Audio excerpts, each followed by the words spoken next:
Alright, what up, Big Neat TV gang? Alright, scratch that. What up, Neat TV gang, gang? And I'm back with another freaking video. So tonight, well, tonight, got more of this crazy book for y'all. Come chill with your girl and listen to the book. Seven. Let's get into it. Let's get into it. Can y'all see me? Let's get into it. Give me a second till I'm set up. Getting comfortable. Getting comfortable. I kind of just woke up from a nap and just decided that I'm gonna try to finish this book. Yeah, let's get it. Let's get it. All right, chapter 7, back court violation. Motherfucking birthday, I said to myself, standing in the mirror, ass naked and 6 months pregnant. It's December 31st and you're 32 years old. Ever think 32 years would look like this? Titties swollen, legs swollen, can't breathe, always wanna eat and show how in my midst of all this you got the nerve to be engaged. Oh girl, you know for sure that you got some shit with you. I hopped in the shower and when I came out, I was in the bed holding a large garment bag with a box on top, anxiously waiting for me to open it. Vera, I can't wait for you to see this. Can't wait for you to see what I got you. What? I smiled with the towel still wrapped around me.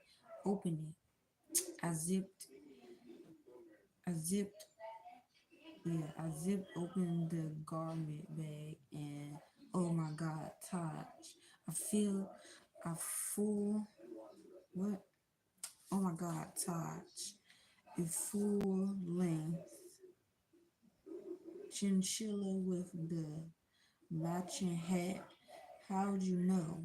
I said giving him a hug. I think the note you left me a month ago that read on December 31st I'll be 32 I, and I hear a full and I hear a full length called in me. A full length, I'm sorry, I skipped the word. And I hear a full length chinchilla calling me. It was all the hint that I needed. I kissed him and then I slipped on the far on I kissed him and then I slipped on the fur and modeled around in it with my towel still wrapped underneath. This is this is the shit, baby. Until I show Sean. Wait until I show Shannon, Lee, and Angie. Oh, they gonna be sweating me. As I went to the second, as I went to take a second look at myself in the mirror, the phone rang. Happy birthday, Vera. Cookie yelled in the phone. What you working with, baby girl? 32 years? Damn, girl, you getting old. Well, I'm getting better. Come on over here. Come on over before you go to the shop. And Cookie need to talk to you. Aunt Cookie, I have a busy day today. Everybody and their mama will be in the shop getting their hair done for the New Year's. I said, slipping off my new fur. As I did that, Taj walked over, unwrapped the towel, and started caressing my swollen boots.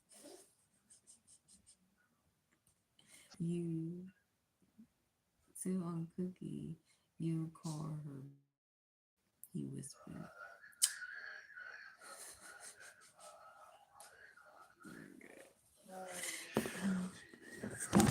Shit.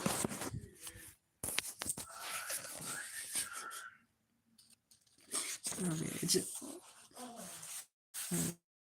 tell Aunt Cookie you'll call her back, he whispered. I'll call her back, Aunt Cookie. Taj took the phone out of my hand and hung it up before she could even say goodbye. He started kissing me on the neck as I removed his tie. And I'm sure I've been wanting to hit since I came home from the hospital, he moaned in a sexy voice. You are so nasty, I smiled, unbuckled his pants. You love me? He said with his pants and boxers falling to the floor. I love you so much. Happy birthday, baby. He turned me around and placed the palms of my hands against the wall. He slid the D inside of me and started hitting me all from behind with soft and long strokes. It took 10 minutes for my legs to begin shaking.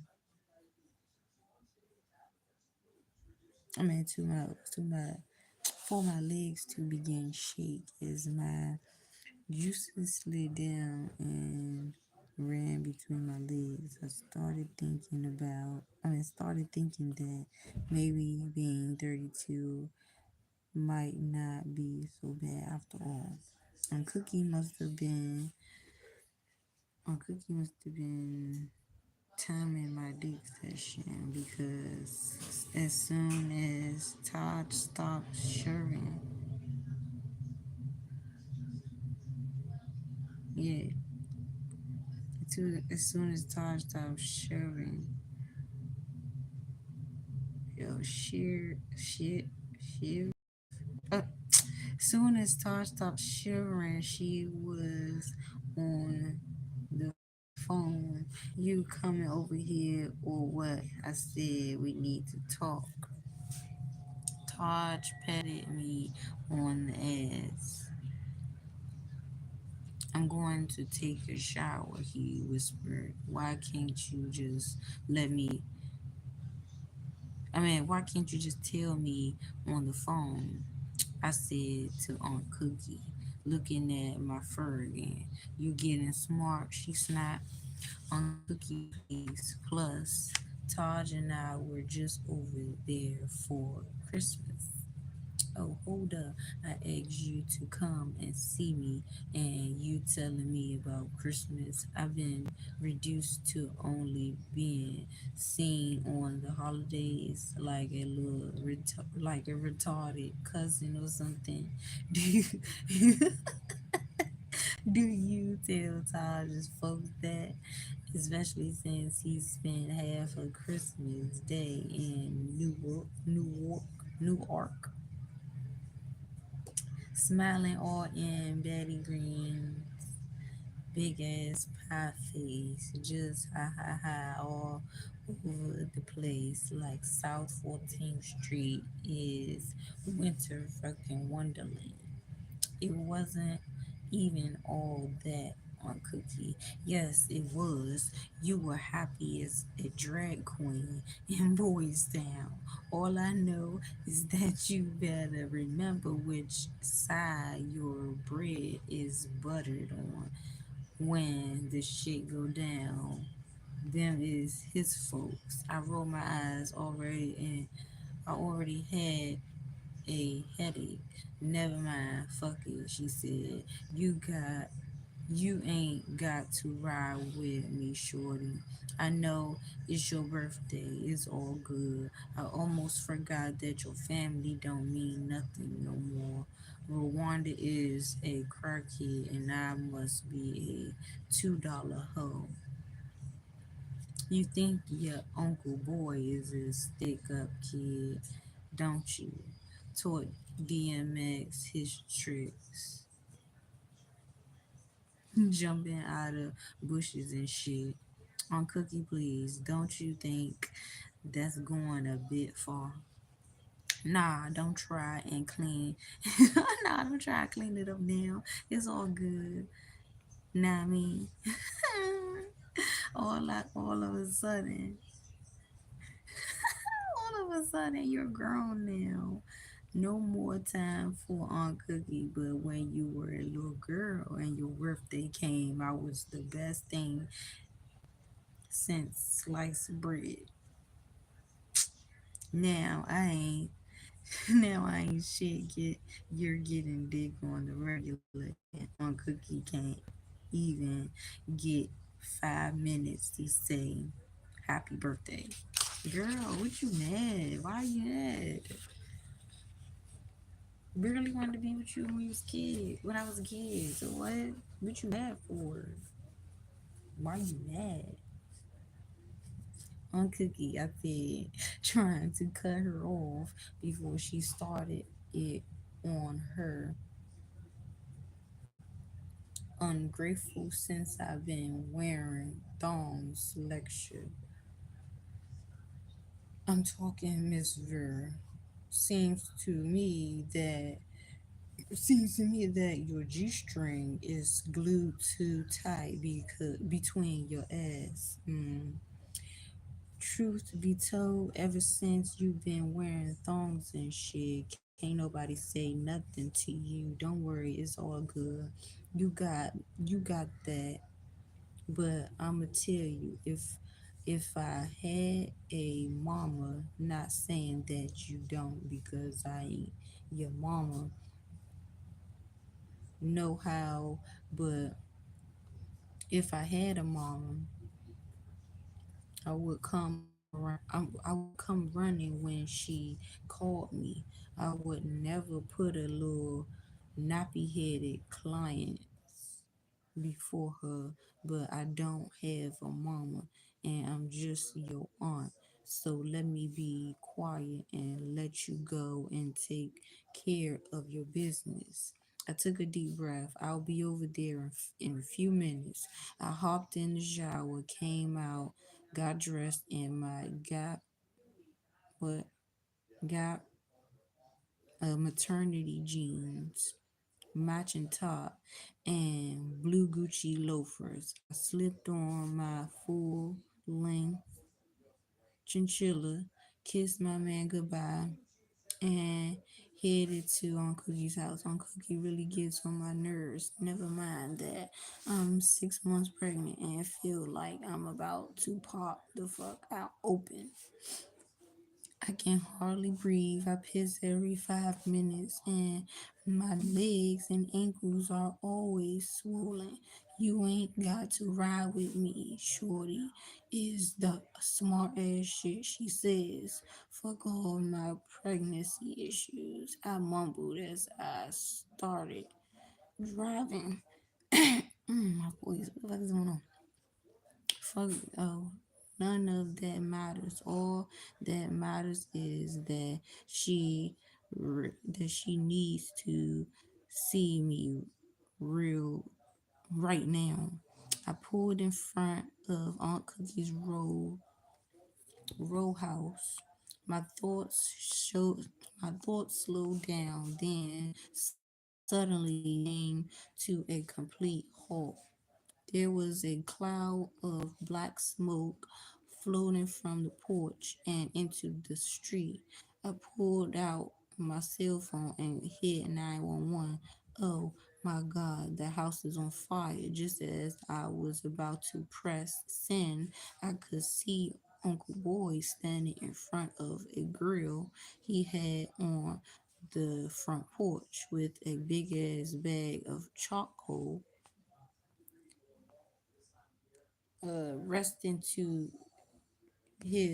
resting to his feet.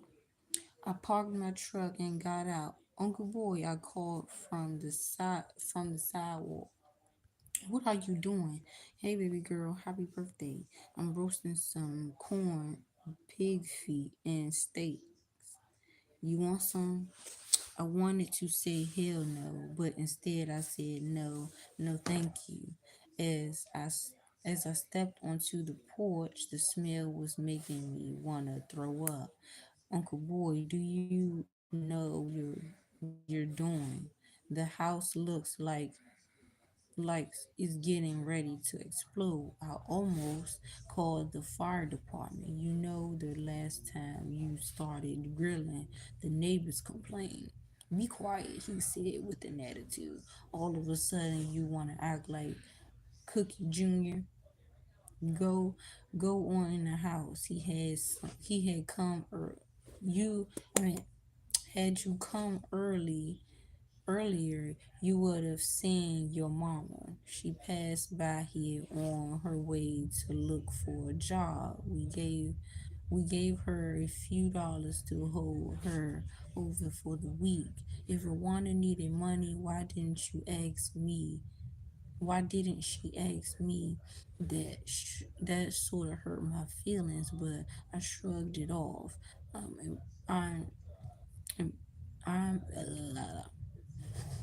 I shrugged it off. The important thing was how far Rwanda had come in her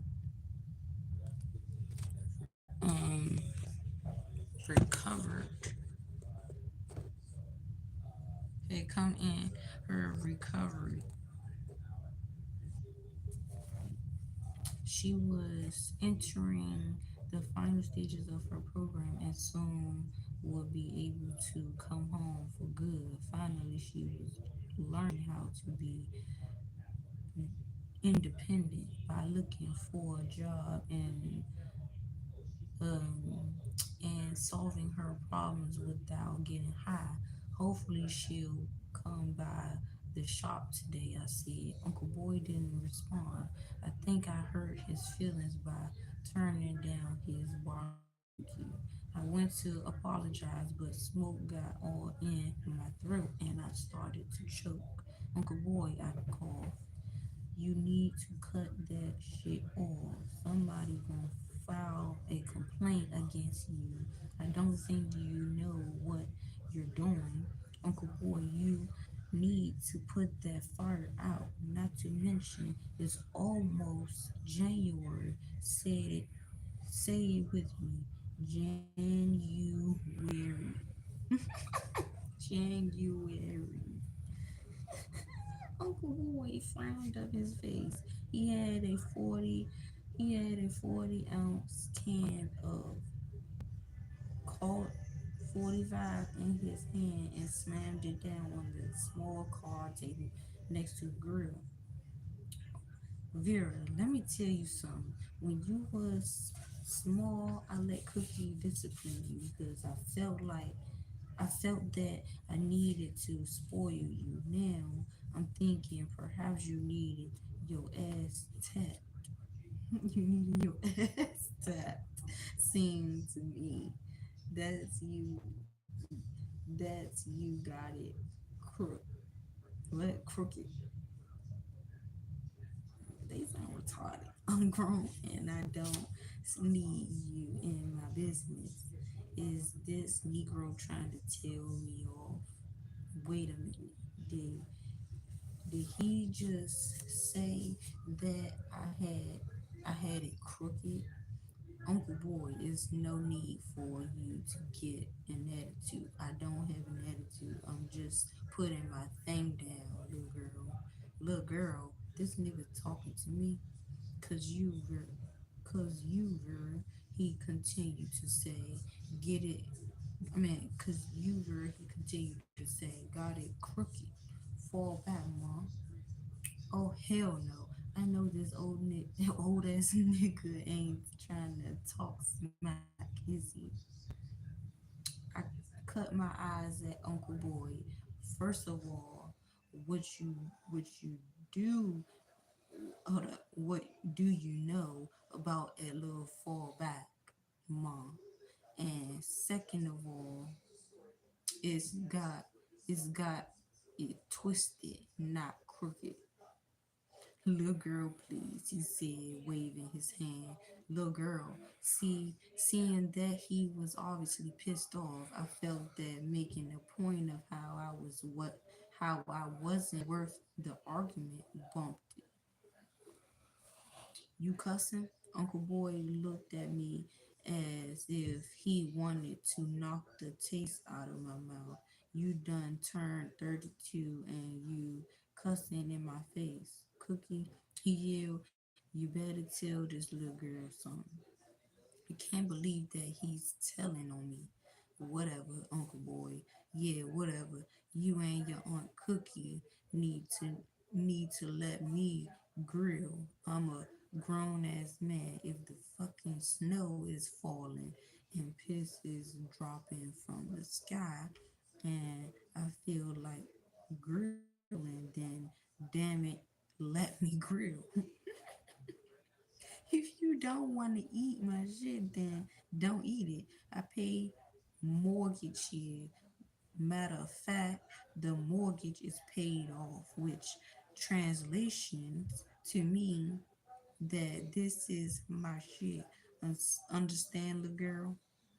Uncle Boy, that's enough. I turned away and walked toward the front door. Don't tell me, first cookie. Now you, now no, now she might get away with it, but you, long as I raise you, gonna stay in a child's place. Hell, I've been grilling a lot longer than you've been born. Thank you. He picked his beer back up and returned to his grilling. Judging by his actions, he seemed to think that he told my ass off. He rolled his eyes as I walked past him and into the house. After I let the screen door shut, I had to do a double check. I know damn well that my eyes must be playing tricks on me. I opened the screen door back up, and oh my god, what the hell is this? This Negro is standing in front of the grill turning over steaks with tight as 1974 green baseball shorts on, with two thick ass white strips, white strips the, tracing the bottom of the legs and up the string. I mean up the seams. He also had on a red Doug red, Doug red, the rag with the matching leather bomber trimmed in red fox fur. Just when I thought it couldn't get worse, I looked down and Uncle Boy had on black sheer dress socks pulled all the way up his to his knees, and one of them had the nerve to be slouching down on his foot. He had burgundy hard bottoms the with the tassel hanging from the tongue. Oh, Aunt Cookie, now it was my turn to tell on his ass. You need to get Uncle Boy. He's standing out here with a red Doug rag on. What? Oh, do rag. Oh, what was saying that word wrong?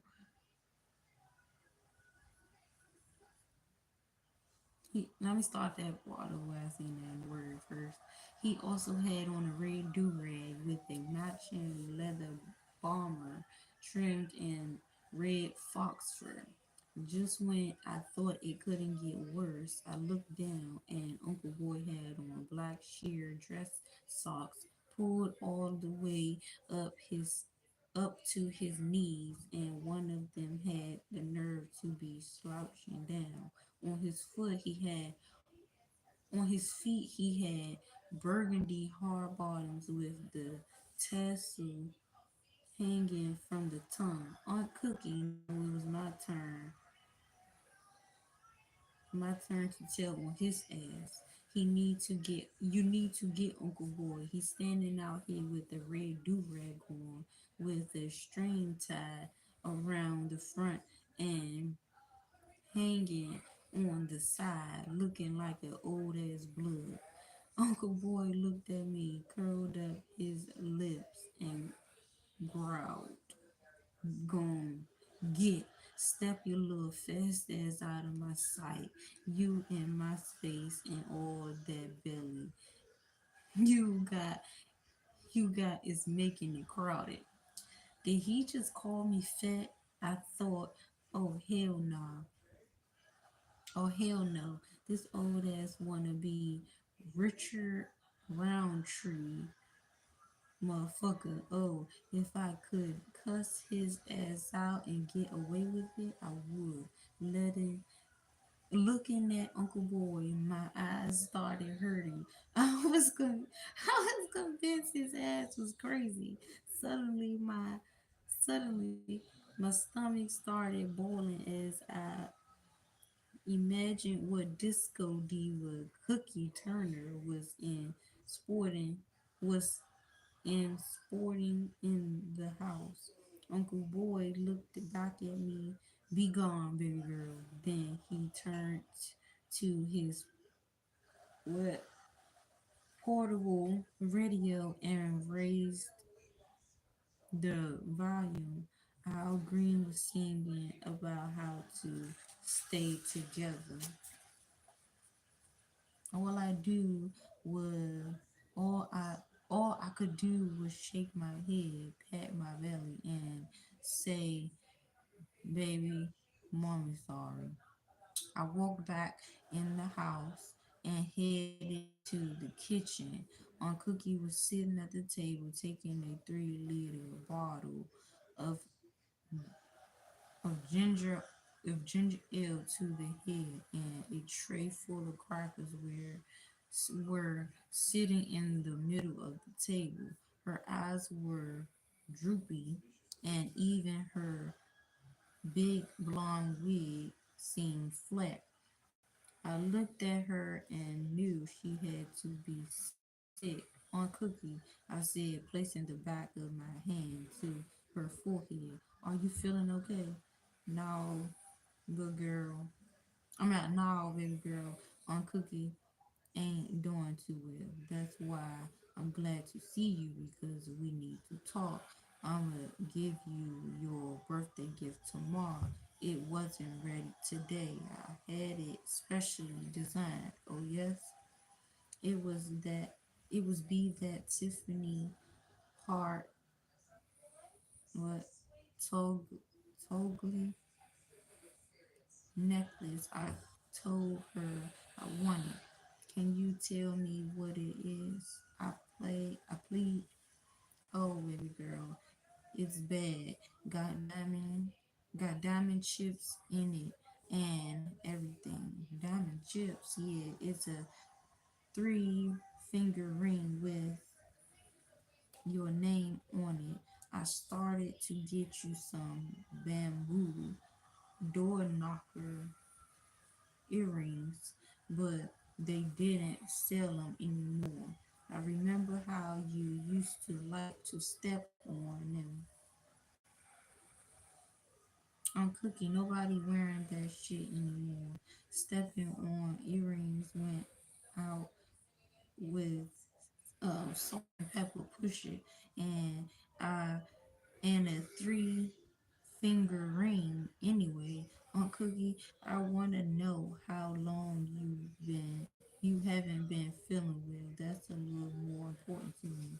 About to 8, about 6 to 8 weeks, she said, taking a swig of ginger ale to the head. 6 to 8 weeks, what have mm, and what have your symptoms been? Baby girl, I've been throwing up every day. Can't smell nothing. Can't eat. Can't hardly drink. Sweating 1 minute and cold the next. Not to mention that my breasts are sore as hell. When she said her breasts, it sort of threw me off. But then I started thinking about how Taj's mother died from breast cancer. Well, I started heaving just thinking about my aunt Cookie having to deal with that, and nobody. I mean, and maybe, sorry, and maybe even doing, and maybe even dying. Sorry, on Cookie, we have to take you to the doctor right now. You have to get your breast checked. I don't need that. On Cookie, please don't be in denial. I couldn't live with myself if something happened to you. Maybe girl, you are right. On Cookie, done been through this twice before. I got this. Twice, you got this. Got what? All I need is for you to get me there by 8 o'clock in the morning. Otherwise, they won't take me. Take you 8 o'clock. Who won't take you? The clinic. I'm going to get an abortion. This bitch has lost it. You're what? Oh hell no. I started pacing the floor. Oh hell no. What the hell you just say? I turned to Aunt Cookie to make sure I heard right. Calm down, baby girl. It's all good. I'ma get local. They ain't going put they ain't going to put me all the way out. I got high blood pressure that she'll kill me. What? Yeah, it's alright, she said, trying to get me to calm down. Just take me in the morning and wait for me in the lobby. On Cookie, what the hell is wrong with you? You think that I'ma take you to an abortion? Are you fucking for real? Hold up, baby girl. You better watch your mouth. You know how I do it. Sick and all. I will break your ass. Don't sleep. Don't sleep on Cookie. I am so embarrassed. Embarrassed for what? What you think my man and me don't be busy? Where you think you all where you think you get all your moves from? Shit, she said with a sly smile running across her face. You don't know me. I've been dropping it like it's hot. If you don't know, you better rent the video. What? If you don't know, you better rent the video. Yeah, I said sarcastically. Which one?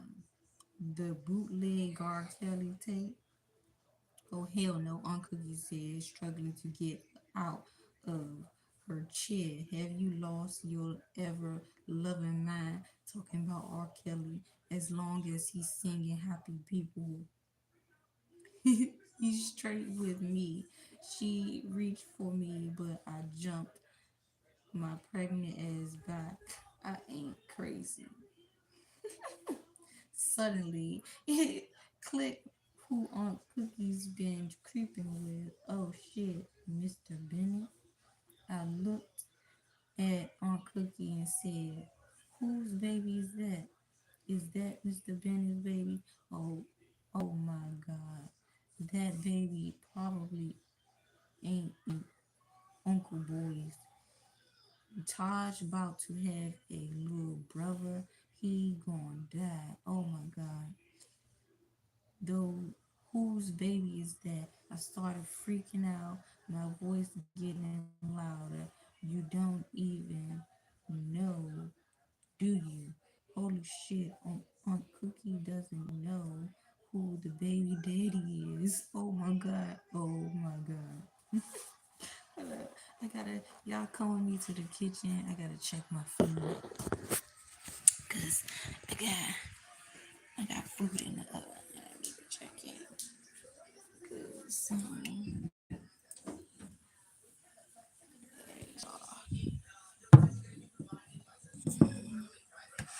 this what I'm making right now.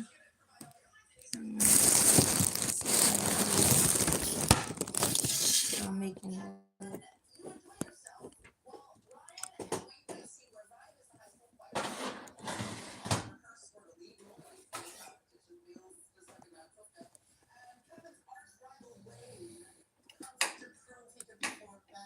think it might be done, y'all.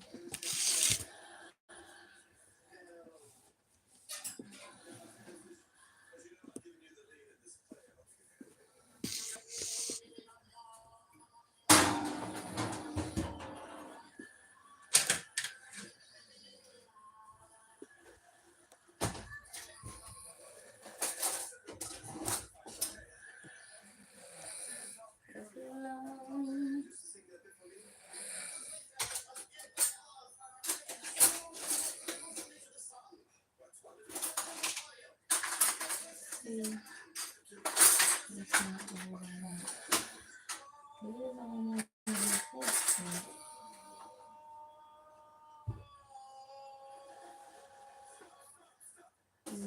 do?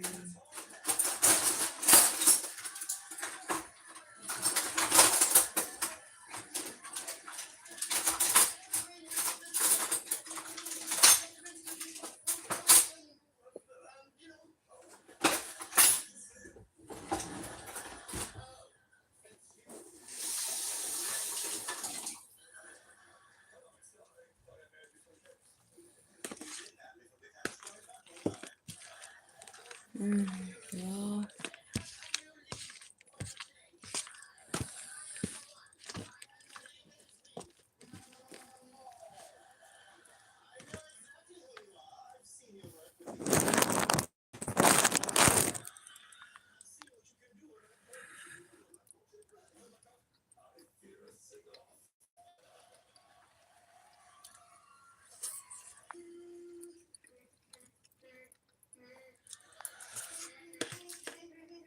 Definitely need some zero. Definitely could tell white people need this. Using garlic parmesan seasoning. Wish I had some regular parmesan. I'm about to just put some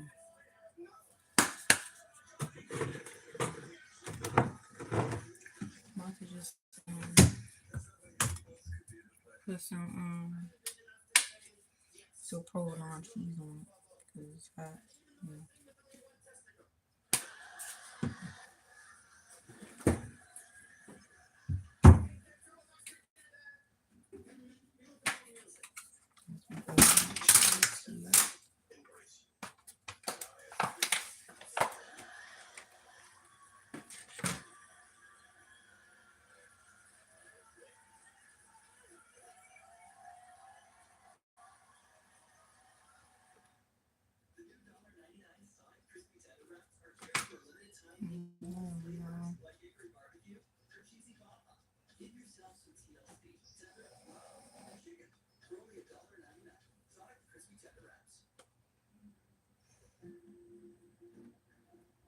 I'm breaking it up, y'all.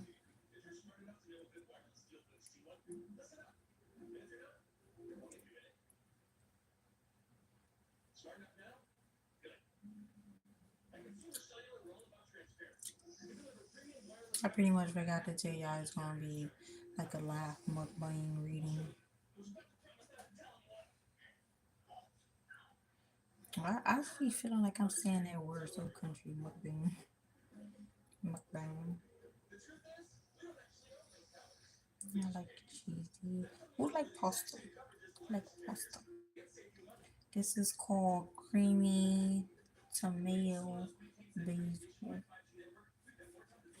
Creamy tomato basil pasta.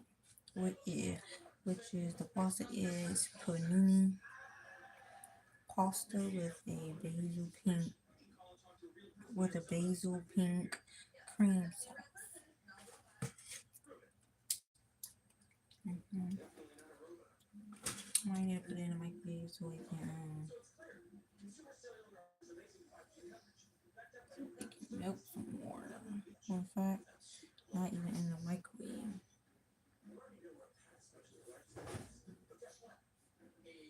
Put it back in the oven. Heat it some more.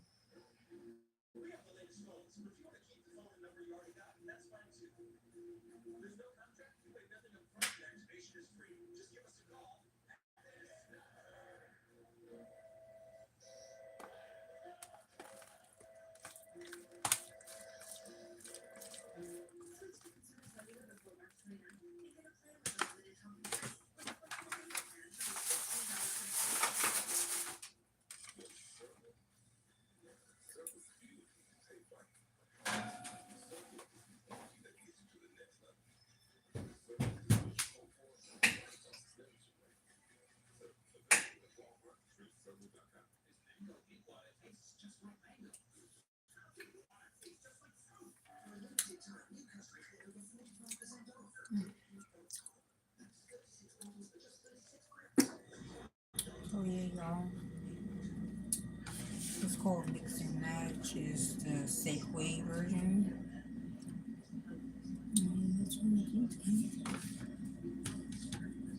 I took a nap and stuff.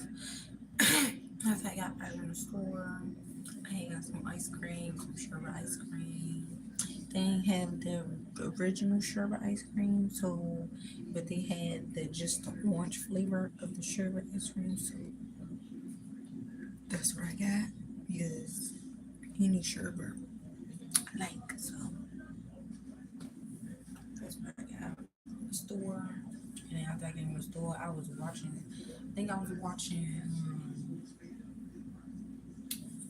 I was watching. I was playing first. I was playing a game and watching with Cleveland show, but then I ended up dozing off and stuff while I'm playing the fucking game and looking at the show. And then I woke up, turned the game off, and I kept Cleveland show on, and I went back to sleep. I don't know what time that was. It was like stupid light outside. I woke up. It was like seven something. It was getting dark, and I had to close my blinds and stuff. So yeah.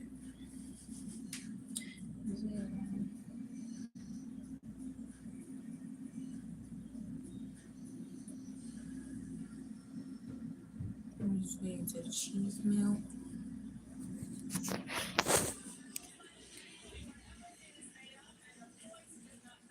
Yeah, I keep checking it.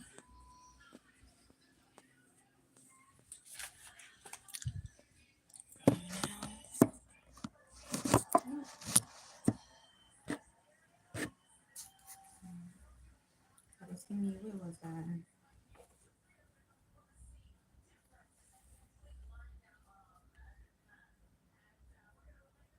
On Cookie drop. He jumped back up from the table, knocking the ginger ale and crackers to the floor. Take that shit down. Have you lost your goddamn mind? You whispered through. You whispered through clenched teeth. You trying to fuck up my shit? Don't you see boy on the front porch? Furthermore, fuck all that. Are you cussing at me? I ain't your little girlfriends. Don't play with me, cause I'll slap your ass. What? I'll slap your ass. Slam in the mouth. Will Who is it? I asked, ducking. Get this straight, fo. I be for before I be forced to wreck shop on you. From one pregnant woman to the next, I will fuck you up over my man. Boy is the only one go up in this raw. Your father-in-law your father-in-law finance Taj Bennett Sr. Strap the fuck up. Don't sleep. Miss Betty gonna kick your ass, and so is Uncle Boy. You sitting up in here pregnant by God knows who. I grabbed a paper bag from off the kitchen counter. I felt like I was going to hyperventilate. I need to leave. Cooking. I said, grabbing my purse, I gotta go. When I got to the shop, DeAndre and Rosa looked at me like I was crazy. Happy birthday, Diva. We gotta, we gotta, we got a cake. We got a cake for you. DeAndre said, holding the door open for me and for his client that was leaving. Thank you, I said dryly. Problem, DeAndre said. Y'all really want to know? I asked, taking off my fur coat and reaching for my black apron like my black apron like smock. See, mommy, tell us, Rosa said, tell us sitting down in one of the shampoo chairs and crossing her legs. The shop was empty this morning. The rest wasn't the rush wasn't due to come in for a less and ah, the rush wasn't due to come in for at least another hour. Life's um oh hippo it what hy- hypothetically I don't know. I think that's easy. Was playing in the background. I sat down in my station chair. On Cookie thinks she's in the family way.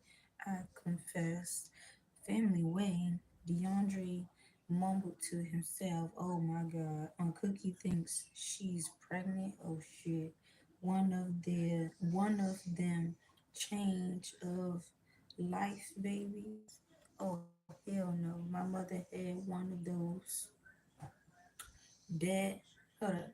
My mother had one of those Papa, Poppy, Poppy Rosa eggs. Would that be the brother or the sister? That would be the pain in the ass, compadre. What? Compadre amigo. Or all them motherfuckers that are born on the change are ADHD. Straight are born with ADHD, trust and believe something's wrong with them. They act like they can't sit still, bouncing off the walls and shit. What Martin Lawrence say? Crazy and deranged. Yeah, that's it. Trust me when I tell you, you don't even want to go. You don't even want to talk to none of them fools. Damn, that sounds real personal. I said, feeling my baby kid. Is it DeAndre Snap? I was the youngest child, and come, here come this motherfucking criminal. Nigga been a thief since he was born. Who, DeAndre? I asked. My brother. DeAndre shouldn't be like that. I frowned. That's your brother. Hell, I mean, yeah, well, I'm working on that. My psychologist said we discussed that when we meet again. I've I've had problems all my life. First, my oldest brother what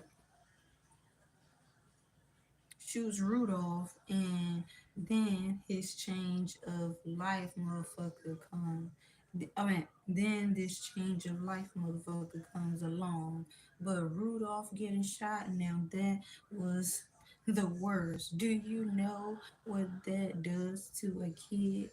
It wasn't the real Rudolph. I said, looking at DeAndre as if he had lost his mind. What the fuck was wrong with him? He was acting like he wanna cry and shit. Is this even for real? DeAndre, be quiet. I said, about to scare you about to scare the shit out of me. You acting all crazy. The the poppy is the loco.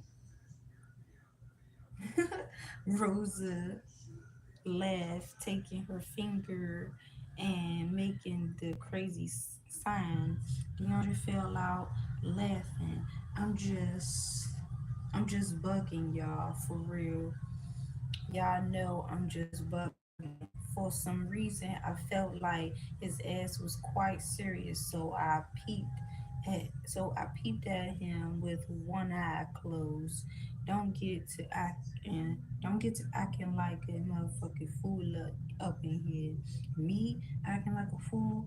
Hell, the last fool that was up in here was Roger. Diva, you don't still talk about him, do you? You did take out a restraining order, right? No, I didn't. I didn't even tell Taj about that. I don't even want to deal with that. Vera, you need to check that. All you need is for that food to get out of hand. Again, rejection is a motherfucker when you're insecure. DeAndre, please. All I know is that he better come back. He better not come back up in here no more. He turned to Rosa. Rosa turned the radio up. The DJ was pumping Junior Mafia get money as Rosa raised the volume. Get money. Rosa rap. Get money. Oh shit, this my part. I said, throwing my hands in the air. Is Brooklyn in the house? Without a doubt. DeAndre Radwell nodding his head. I'm a swinger with clout. Everybody watch out. Watch about. And instantly, Rosa and I stopped dead in our lyrics, spinning tracks, and looked at Yandre. What the fuck did you say? I frowned. Oh no, Poppy. That, that, that coca is loca. Oh no, Poppy. What the fuck? I looked at DeAndre and rolled my eyes. Rosa turned to CD 101.9, the jazz station. Better yet, some country music, hip hop guy. DeAndre fucked up in the game. He done lost his mind. He done lost his damn mind. DeAndre hunched his shoulder. He hunched his shoulders, sat down in his station chair, grabbed his Starbucks latte, and started sipping. He looked at us, then he started laughing. On Cookie dropping it on niggas, huh? What kind of man you think on Cookie? Like the same, like cool, like Caillou, Papa, Poppy. I don't know. Rosa laughed. DeAndre snapped his fingers, stood up, turned from side to side. Excuse me, but I like my men with their pants sagging, Tim's dragging, straight thugging it out. Straight thugging it, okay? All right, y'all. Let's go. Man, I need some more ice. Let's go. Let's get this straight. Situated.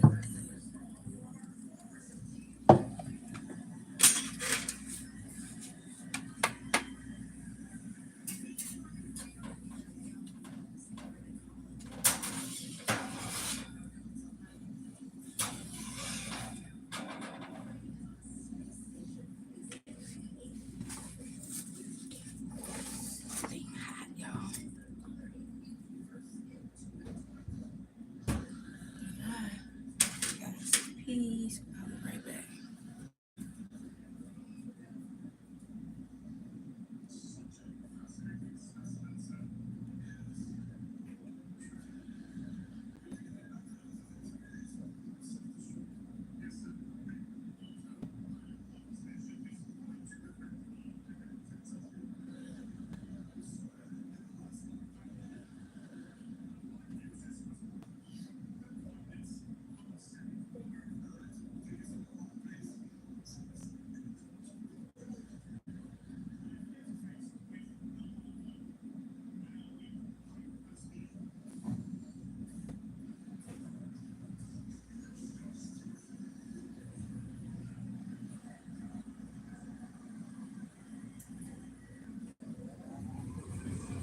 Alright, y'all. I'm back. And oh yes. Oh yeah, y'all. She's definitely melted. I got some cedars, y'all.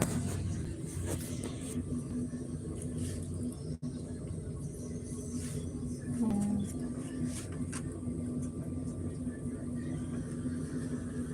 y'all. So y'all can see. Oh yeah, y'all. This one is popping now, y'all.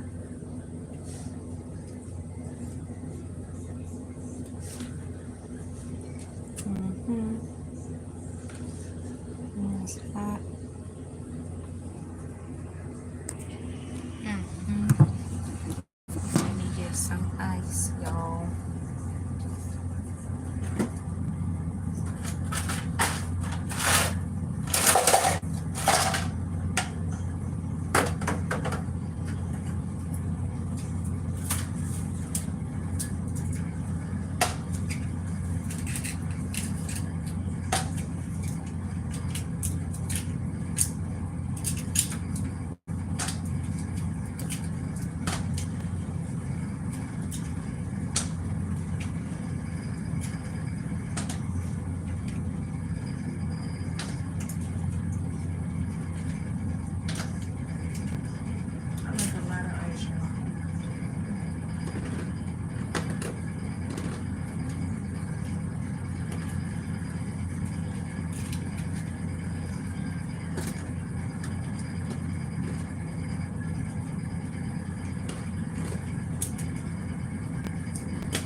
I'm multitasking all while reading my book.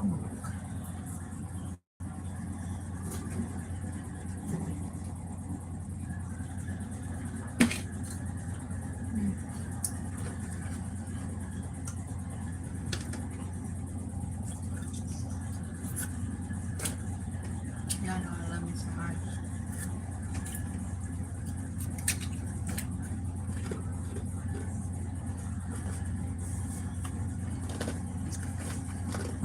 I'm not enough hot for me.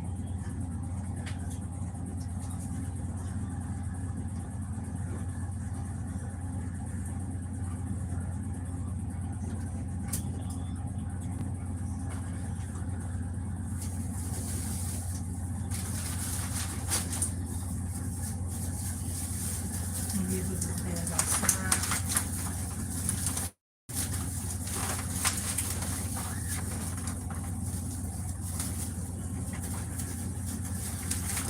So maybe take it to the dump for these ones.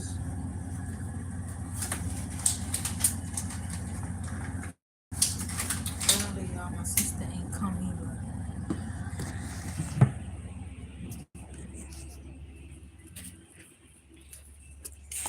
Just gonna try it to the dump, y'all. Well, not to the dump, but we got a little box right here that we put trash in until we take it in the morning.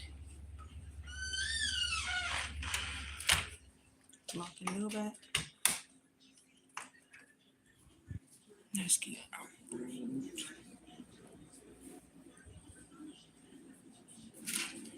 Got that in my hand. Got my cup. Got my hood. It's about to get dark. Couple seconds. Here we go. Here we go.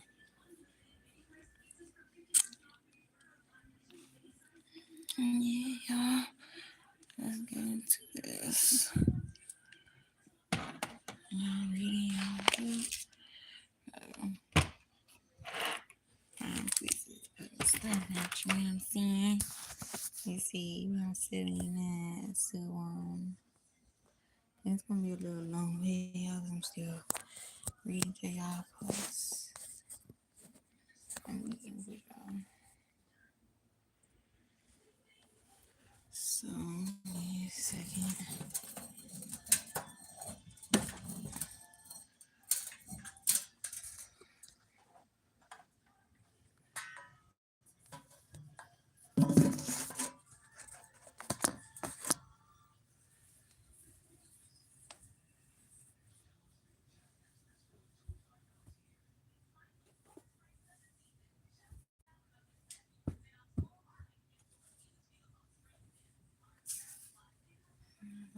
Ooh, reading y'all book.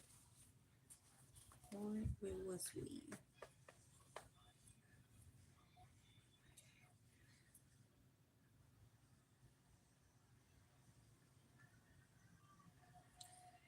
Oh,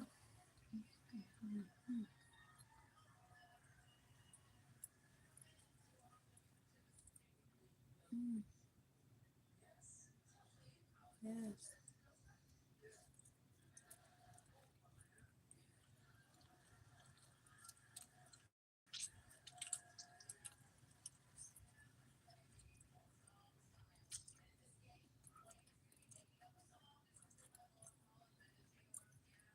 These things are so good. My man gotta get his mom to buy some of these. So, bro, we got to try these.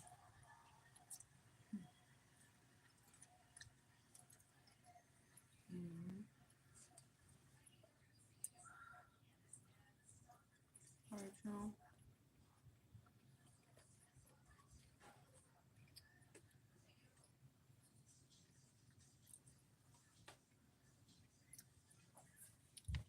This man is crazy. I looked up.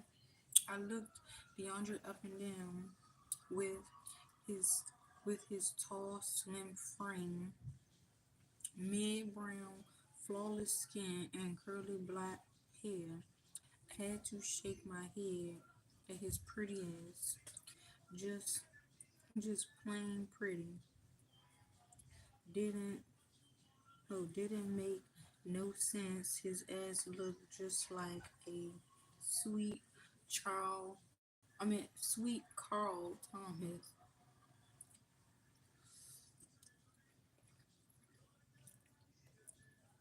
taking a second. Taking a sip of his Starbucks latte. DeAndre said, "On Cookie is the original super freak. No disrespect, and may Rick James rest in peace, but on Cookie would put him in put him to shame. She be snapping men left and right. I said snapping. She be snatching men left and right, and she still got a man at home, and that's what I'm talking about. That's what's up. I'm not playing with him. You a freak, just like she is." I said, disgusted. Cookie is doing some nasty and low down shit. I thought Angie was bad, but Cookie is the OPP queen. Miss Betty comes here sometimes for um Miss Betty comes in here sometimes for me to do her hair, and Cookie can't stop smiling in her face all the while she's fucking her man. Now she's pregnant. Is that even for real? Somebody pinch me, shoot me, slap me, do something because I think I'm dreaming. Yeah, that's what I told my counselor last week, but he assured me that all this was real. Oh hell, DeAndre. Poppy, please. Rosa frowned as she looked at him. I agree, Vera. Gigi Cookie is too old to be pregnant. Oh no. Hell yeah, I said with my face frowned up and and rubbing the side of my stomach. She got motherfuckers shooting up in her and shit. I'll just say,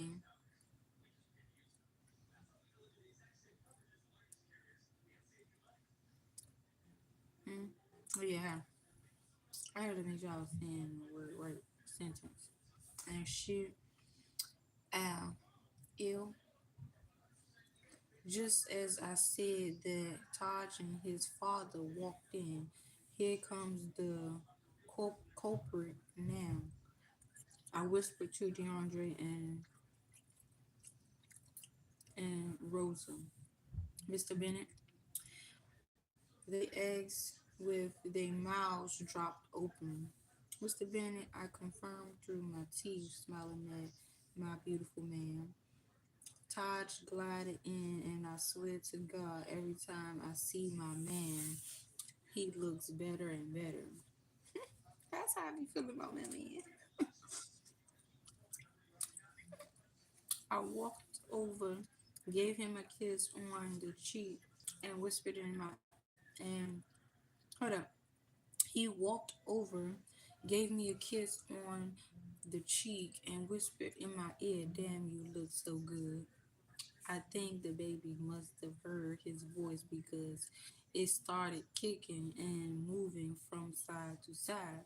I grabbed my stomach and I rubbed my stomach in an effort to try and soothe the baby. You want some head, don't you? I whispered in his ear. He started smiling, and instantly I knew that his dick was hard. Damn, I still had it. You know you wrong for that. He smiled. You play your cards right, and I got something to show you in my office.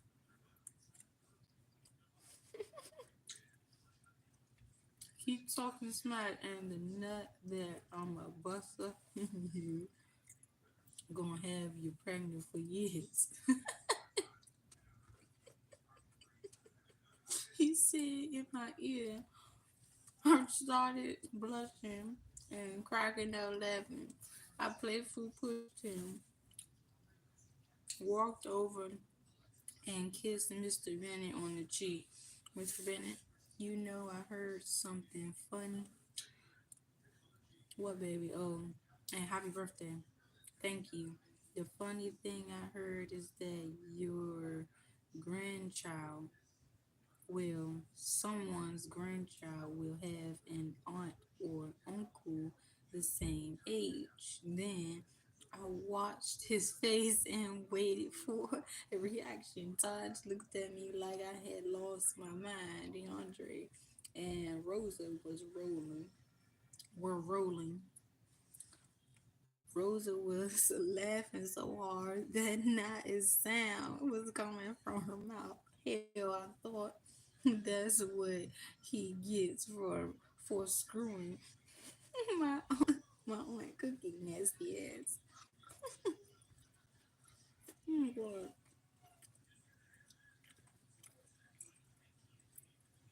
Before I could follow up my comment with another food for thought, my phone rang. It was my cousin Dirty. What up, Mom? Nothing. What up with you? How's Nina and the baby? They good. Me and Nina not together right now, was but we cool as far as the baby is concerned. You know, I love my little man. Cherish said she was coming by your shop today. Cherish, Biggie's ex-girlfriend? Yeah. And sorry. Yeah. And that and yo, that ain't exactly his ex-girlfriend.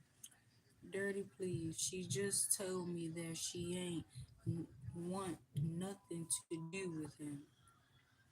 Well, yeah, well, that's a long story. Look,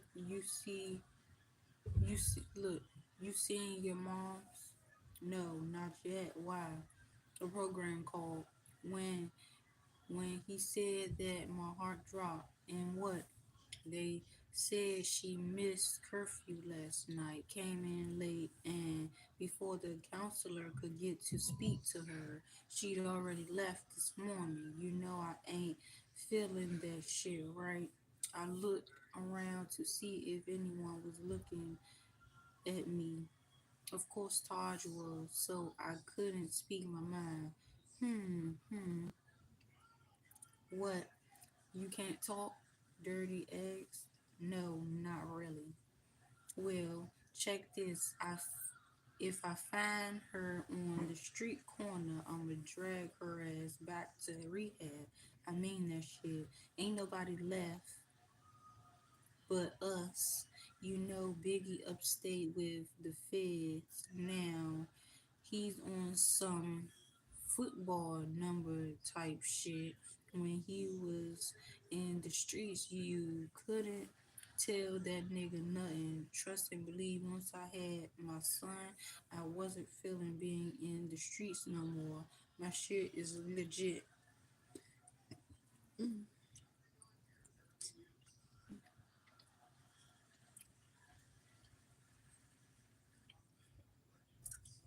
And um, in a minute, I'm gonna be up and about I'm gonna be up and out of these projects. You know, I just started the police academy. Congratulations, Dirty. Oh, excuse me, Officer Wright. That's what's up. Niggas is bugging and shit, calling me a sellout. But fuck 'em. I gotta do me. I wasn't never getting that much paper in the street anyway. I was a broke ass hustler, but right now I'm gonna have to put my street skills to the test and go find your mother. If she's high, God gonna have to help me. I gotta go, dirty. V, you know I got love for you. Glad we ain't kids no more. Rwanda and Towanda choices can't fuck us up. You know what I mean? Yeah, I feel you. Alright, cuz, let me go. I gotta go find this lady one. Before I could hang up the phone, Rwanda was coming through the front door with Queen, looking disoriented and out of place. Her eyes were glassy and droopy. Hey V, I'm glad that I caught you, she said, sniffing. That let that let me know right away she was high. Paralyzed, I stood and watched Rwanda fade in front of my face.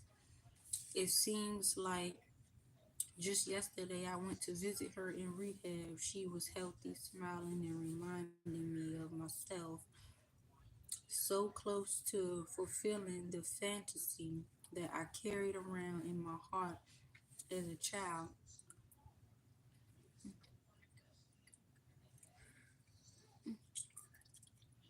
It's good though.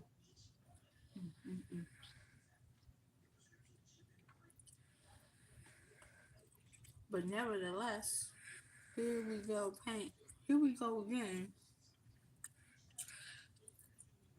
Back to the trash dump. Once I was able to get my legs to cooperate, I walked over to Rwanda. Get the fuck out. V was wrong. When she didn't look at me in the face, I knew for a fact she was high. Get out and don't ever come back. It's my fucking birthday and this is what I get from you. Damn, Rwanda wasn't dumping me in the trash enough. I'm telling you to get the fuck out. Get the fuck out away from me. Started to scream.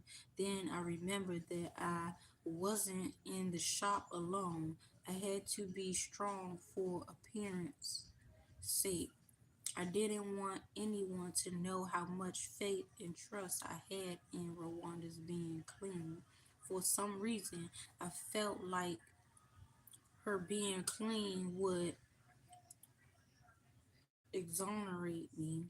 Finally, had finally, I'd be free of her demons and able to live my life. Now, I knew for sure that she could never save me.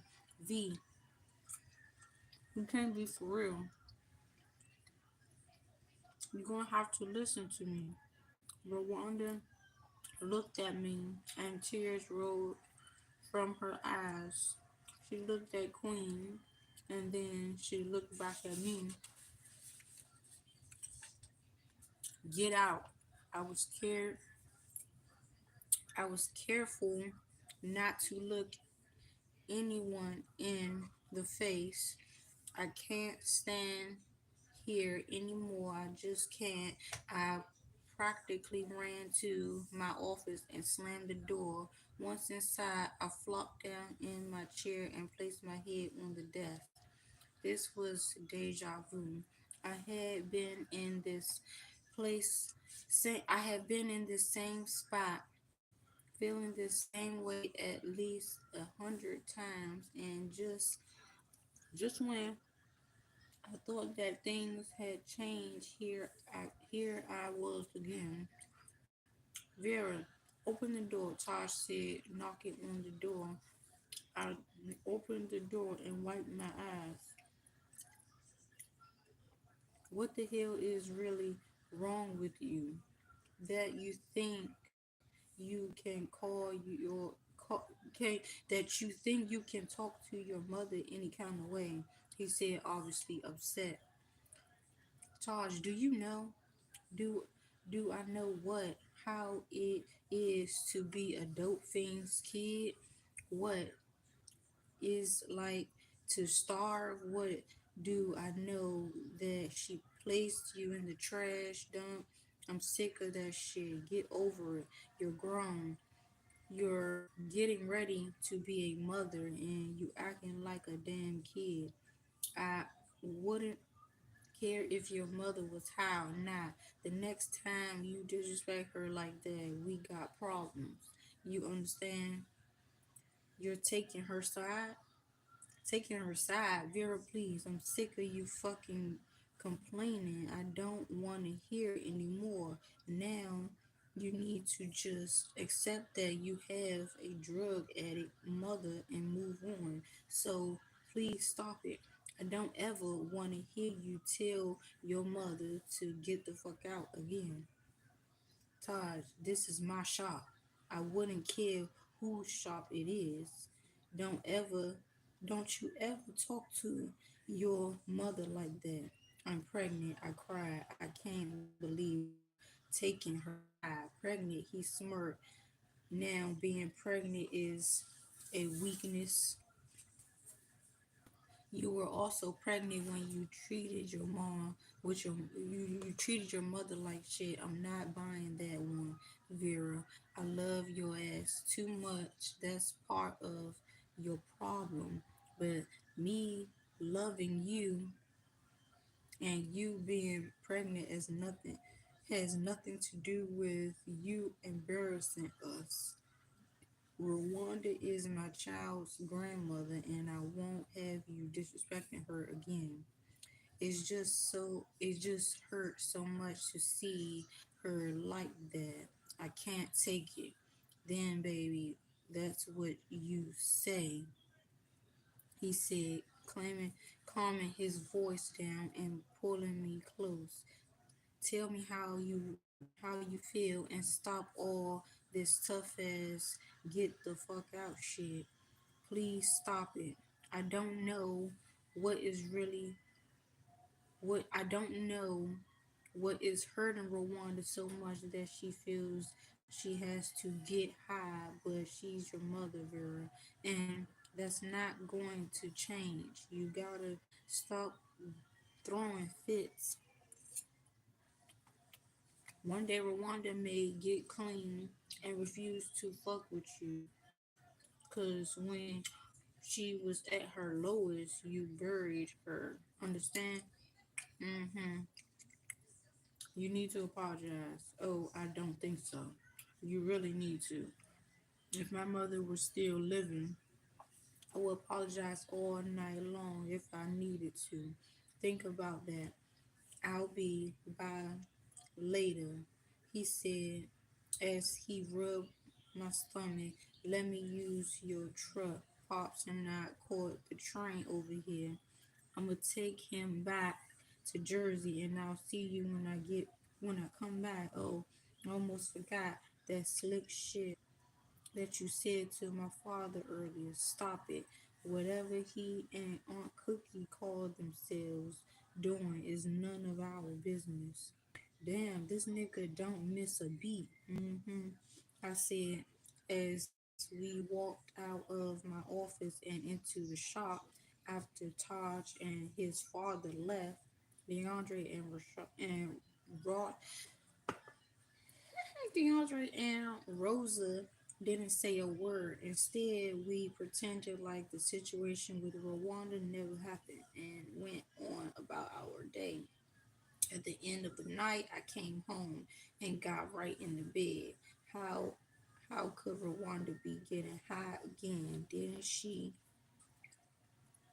Oh, yeah, didn't she think about me and my baby? I started sweating and felt like rain was oozing through my skin, holding me holding me captive to a river of tears. I wanted to rub my stomach for comfort As I went to run my hand across my belly, it felt flat and hollow inside. I started screaming and fighting for dear life. Where's my baby? I screamed. Where's my baby? I couldn't stop feeling my stomach, and I felt like I was drowning in the emptiness of my womb. This can't be real, I said, painting.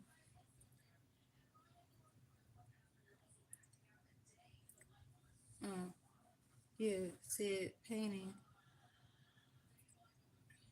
but panting this desperately. Suddenly, I started running through the streets. I didn't have on any shoes, and my bare feet were aching from the hard concrete. The pink nightgown that I wore flowed that I wore flowed from the flowed flowed softly in the breeze as I ran, looking for my baby. I could hear her cry as I got closer. I ran faster, losing my breath with every step. I ran and I ran and I ran until I saw my baby wrapped in a black plastic bag lying in the trash dump. As I went to reach for her, Todd started calling my name. Vera, wake up, baby. What's wrong? He said, rubbing my face. My baby. I reached down and started feeling my stomach. It was hard and round. I pressed on it softly and my baby started kicking. Oh my god, I was having a nightmare. I thought my baby was in the trash dump. Not again, Vera. Damn, I thought we were halfway through this. And that's that was a lot, y'all. I keep going. Block, chapter. Look at this, chapter 8.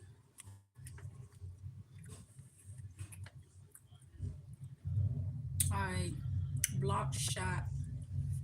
You ain't gonna believe this, baby girl. Once again, Cookie was ringing my phone.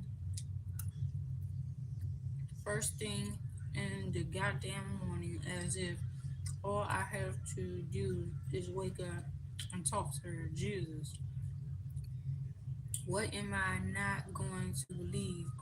Boy took you to the abortion clinic. I said sarcastically.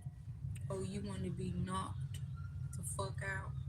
You better take a break and recognize you know how I do it.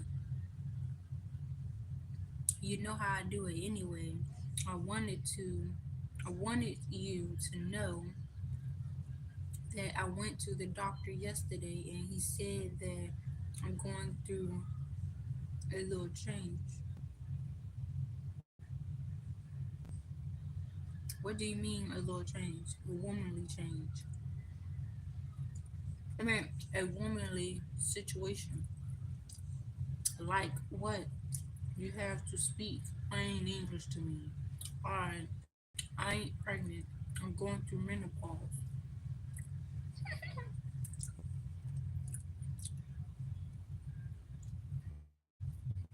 Menopause? What hell? I sucked my teeth. Look, she said, check your attitude because it's extra nasty. Plus, we got something else we need to discuss. Your mother called me yesterday, crying so bad that I could barely understand her. What what I could make out was how you embarrassed her at the shop. She shouldn't have walked in there fucking high, knowing how she felt about that shit. And y'all just talked the other day. Y'all literally just talked the other fucking day. And she looked like she was getting better. She fucking playing games. She real fucking playing games. And everybody got time to be playing them games.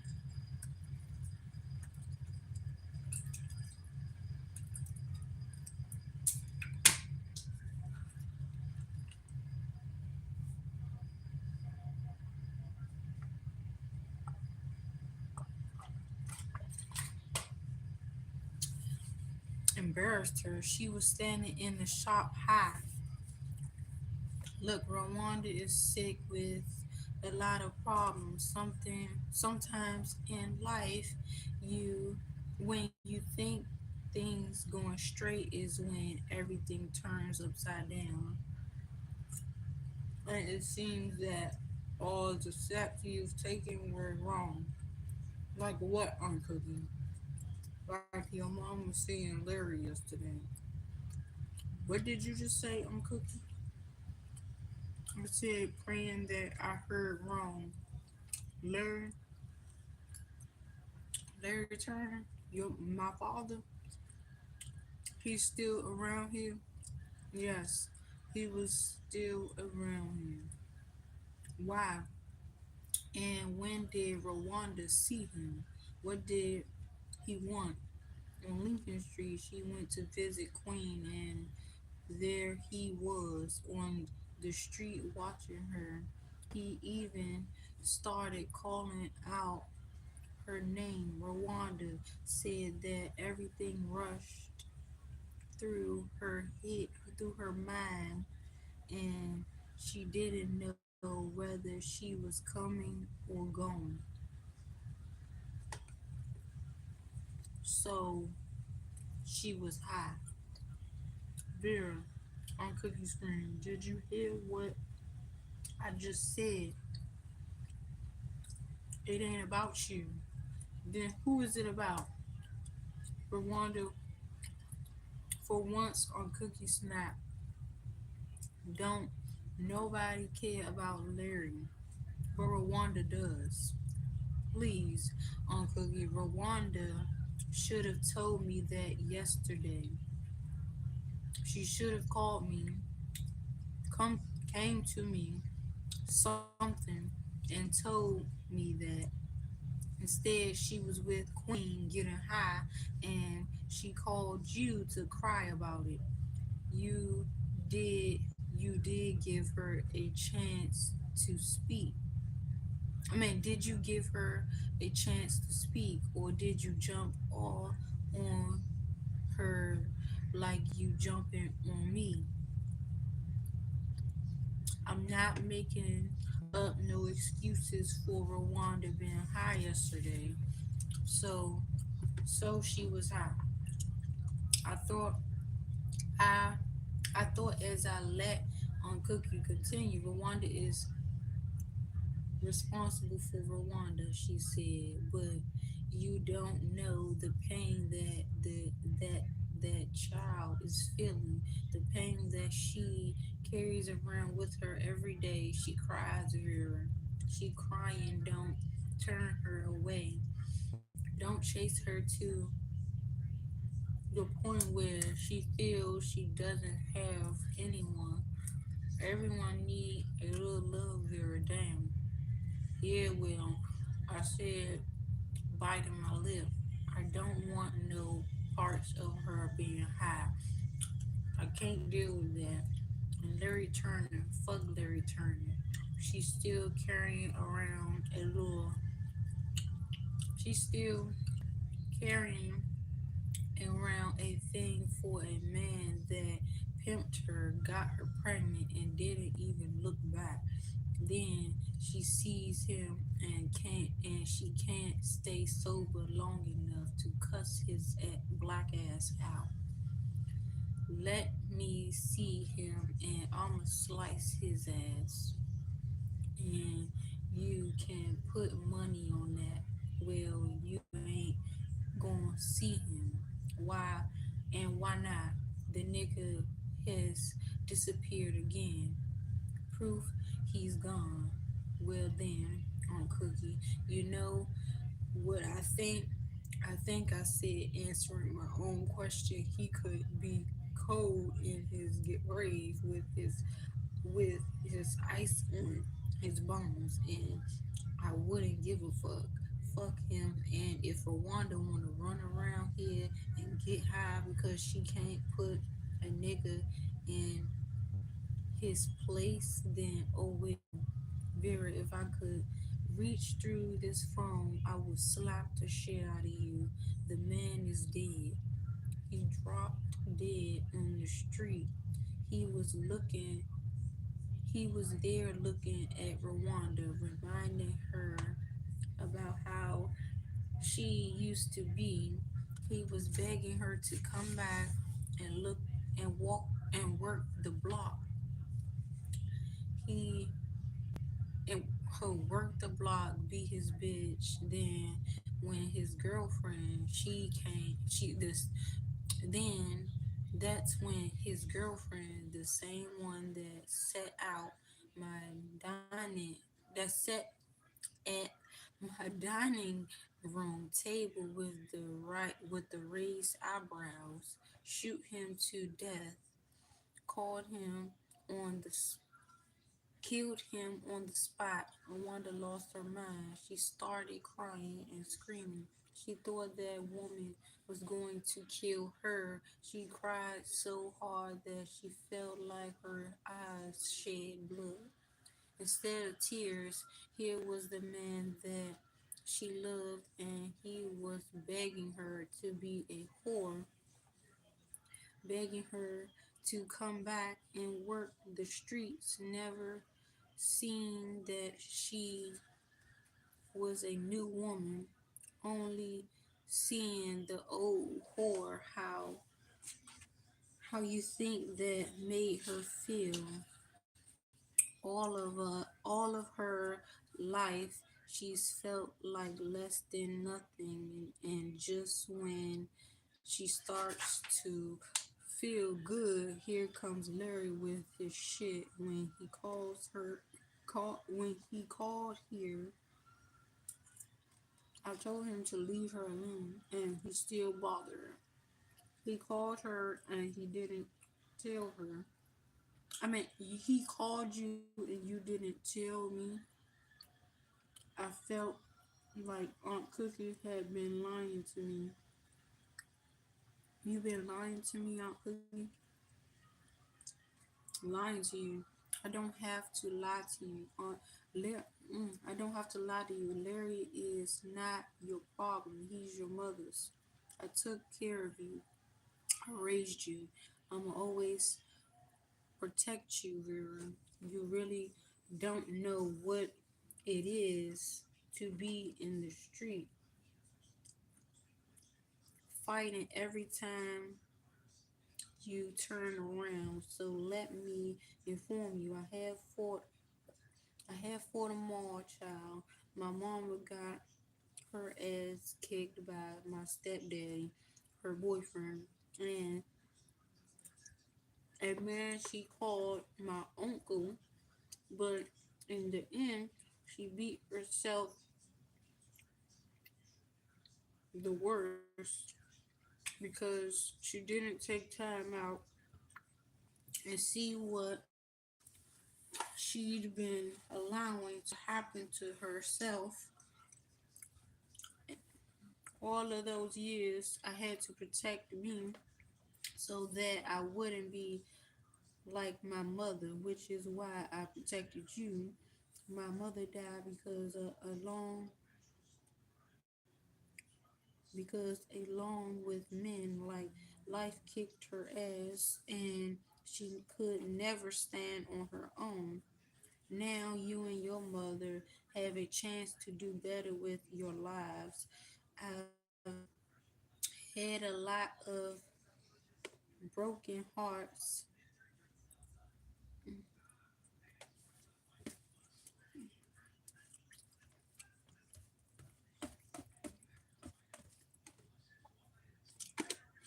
And he gets back up and let it cool down. It was a full bowl, y'all. I'm gonna she did back up again.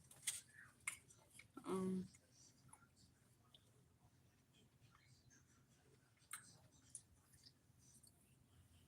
I've had a lot of broken hearts, and I'm trying to save you from one that doesn't heal. You have to make this right with your mother. I'm tired of always having to get things right with her. What about me and my life? I'm tired of the streets.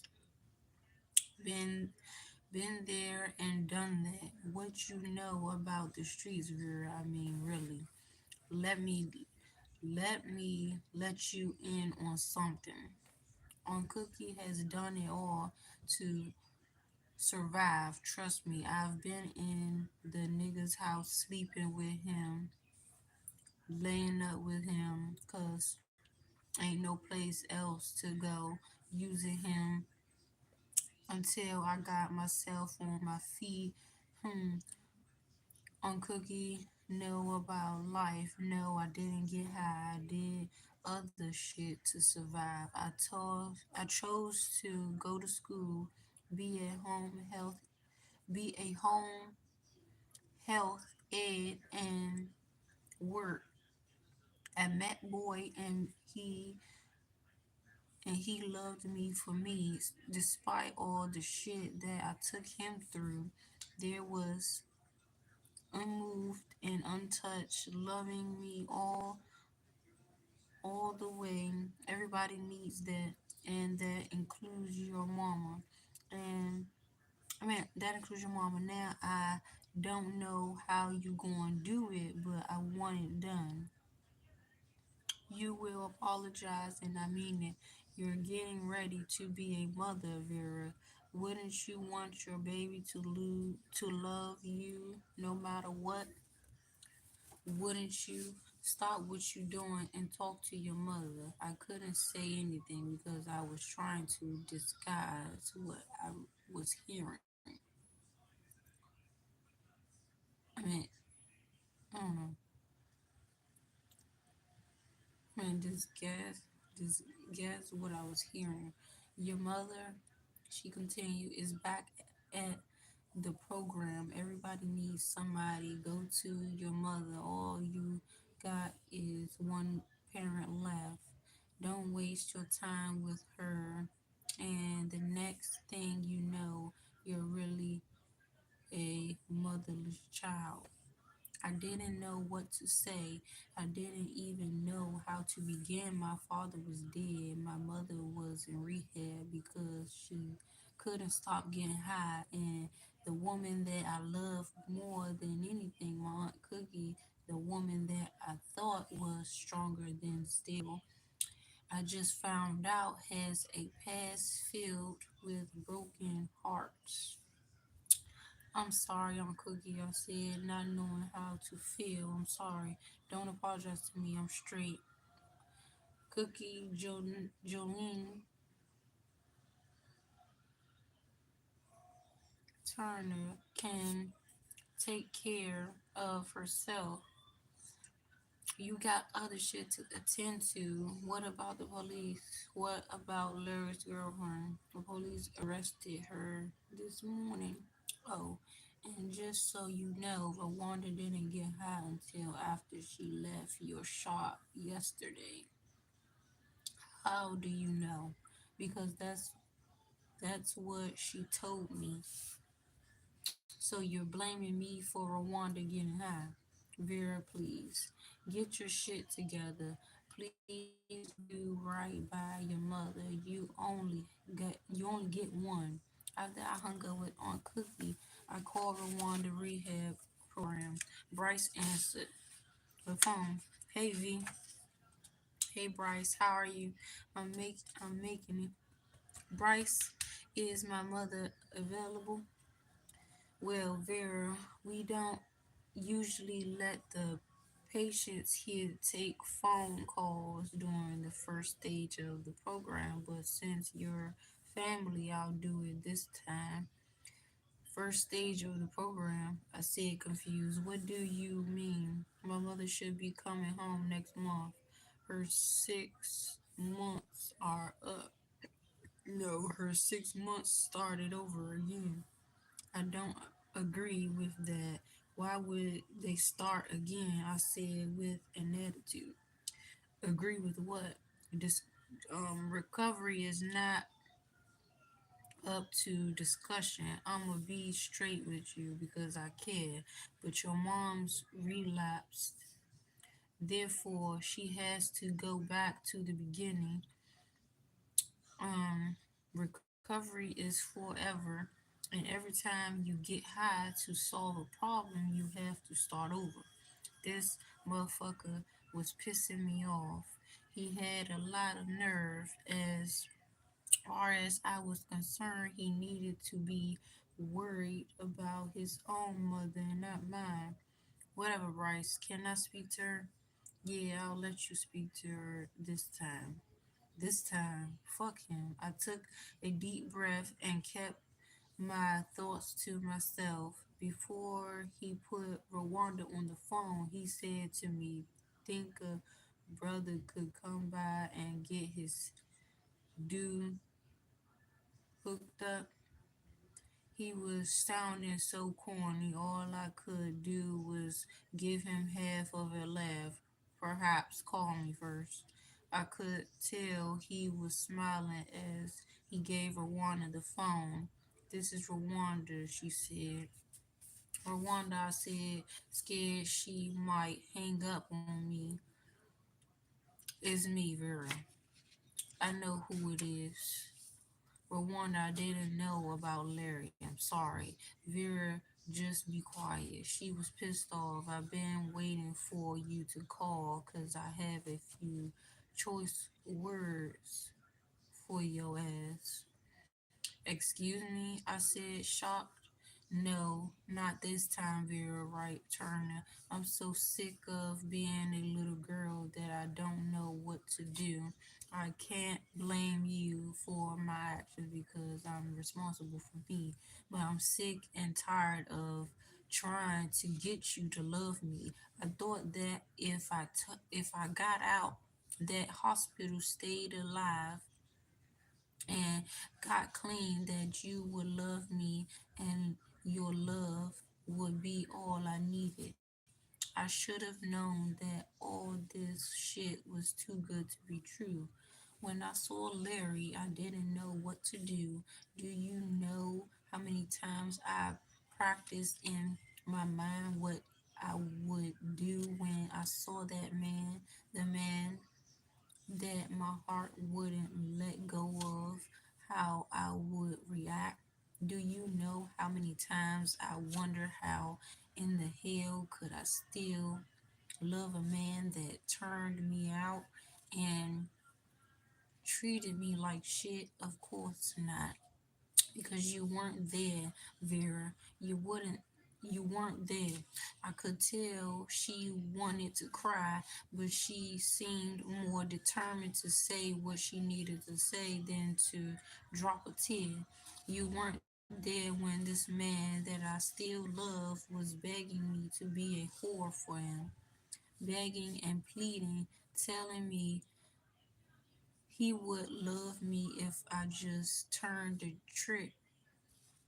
That shit was sick. And then for him to be killed in my face and die at my feet, do you know that I would bleed? That Do you know that I had blood streaked down my face like tears? Don't you know that all you care about is nursing your own wounds and me you free, setting you free from my addiction, Will Vera? I got my own set of motherfucking problems, and I don't need you wreaking havoc on me because I'm not the mother you always dreamed of. Guess what? You ain't the goddamn daughter that I always dreamed of. You're selfish, spoiled, and you keep throwing a fit about shit I can't fix. So I tell you what, take take your ass out of the trash dump and grow up. When you are when you are a woman that knows how to treat her mother, then we can deal. But until then, I will love you from afar because I have to get myself together, and this time I'm getting clean for me. What are you saying? I love you, Vera, Rwanda said sternly, but you got to treat me better. If you need to learn how to do that, then fine, but don't you ever lose your mind and treat me the way that you treated me the other day. You understand, Rwanda? You understand? She screamed. Rwanda had never spoken to me like this. For the most part, I wanted to cuss her ass out and tell her that I didn't give a fuck what she said. But I couldn't. I just couldn't. Instead, on Cookie's story ran in my head, and all I could think about was Aunt Cookie saying you'll be a motherless child. Instead of spitting out the first hurtful thing that came to mind, I quietly replied, I understand. I do. Rwanda told me she would talk to me later and that I could come see her when she was able to have visit visit visits. Here we go again, I thought. Starting all over from day one, I laid my head down against the pillow, pulled the covers over my head, and cried myself to sleep. Now, establish, was it chapter 9? Established position. My father's funeral was empty before for a man who nobody knew. We each took turns standing over the casket saying goodbye to someone we barely said hello to. Taja not paid for the service and the burial. Cookie and Uncle Boy paid for the broken wheel of carnation flowers that rested at the foot of the casket. The army wouldn't give us anything due to his dishonorable discharge. The money meant nothing to me. It meant more to me that Rwanda say goodbye to Larry and perhaps on more on with her life.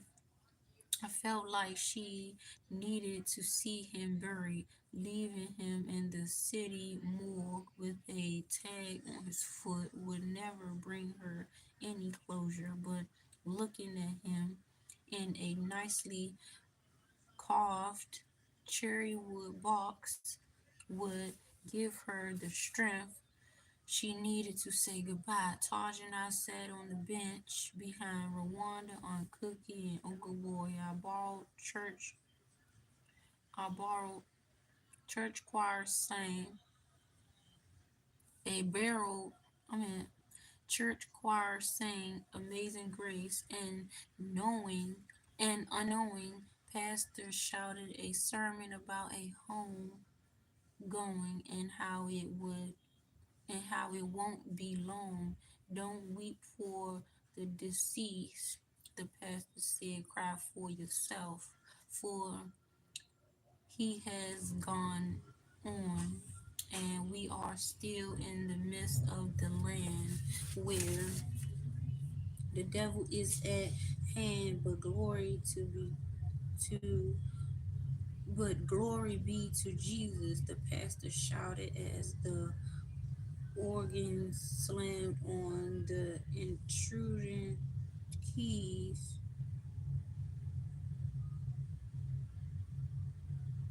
You can be born again. Hallelujah.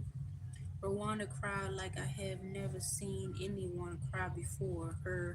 Constant jet her constant jerks of emotions made me shudder. The 8-year-old life that I had in Lincoln Street projects ran through my mind. Can remember looking in the cracked mirror that Rwanda and Grandma used to argue over. Hurry up, Rwanda, Grandma would say. I need that goddamn mirror. Get your own shit. I can remember holding that same mirror in my hand and turned it sideways as that I could see myself. You ain't gonna be no fiend, no matter what they say. Then I would pretend that that dark reflection was sparked in the mirror's background. It was Larry. My face was there, looking for me. I imagined that he was tall and handsome, deep mocha in complexion like Taj, with a small afro like Uncle Boy, and a soft touch, um, and a soft touch like Aunt Cookies. He would be extending his hand to me, motioning for me to come and go with him. He would promise to take care of me forever and ever, but instead it was Rwanda looking at me with an empty face. She would grab my hand, and together we walked out of the bathroom and into the bedroom. We sat on the bare mattress that had faded gray stripes and towels for sheets, and listened to the tranquility of the projects. Mm, my head itchy.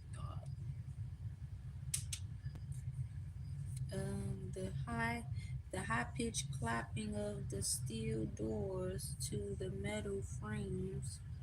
Miss Johnson getting her ass kicked every night, and how the two girls next door were more than just friends. Later, we later when Rwanda thought I was sleeping,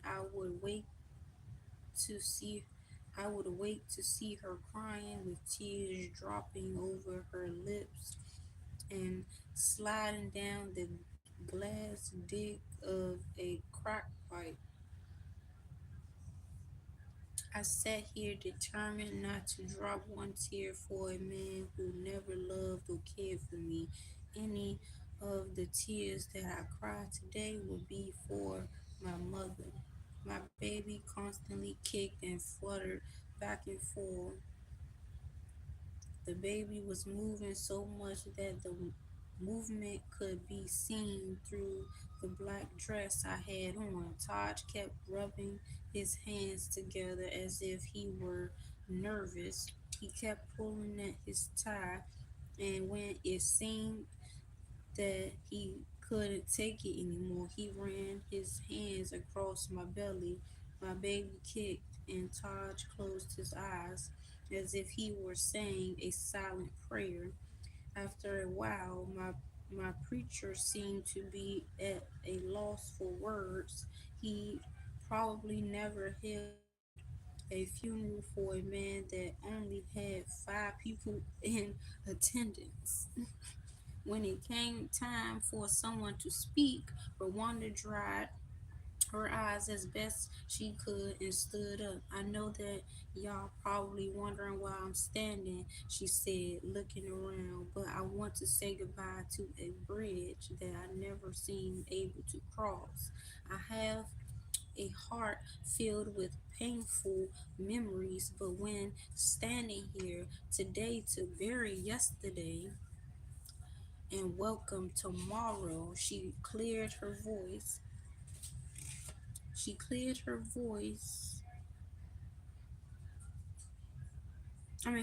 her throat, took the took the back of her right hand and wiped her eyes. All my life, I wanted to find something to hate about this man, be it the way he placed me on the street or the way he seduced me into drugs and the fast life. I wanted something to hold on to so that I could spit on his grave. But guess what? But I guess with him laying at my feet was the universe way of throwing karma around. As I look at this dead man today, I see some smiles, some good smiles, some of the love that he showed me. How can I hate everything about this man? He's a part of my child and my grandchild. I hate If I hate him, then how am I supposed to love them when he's a part of them? I'm moving on.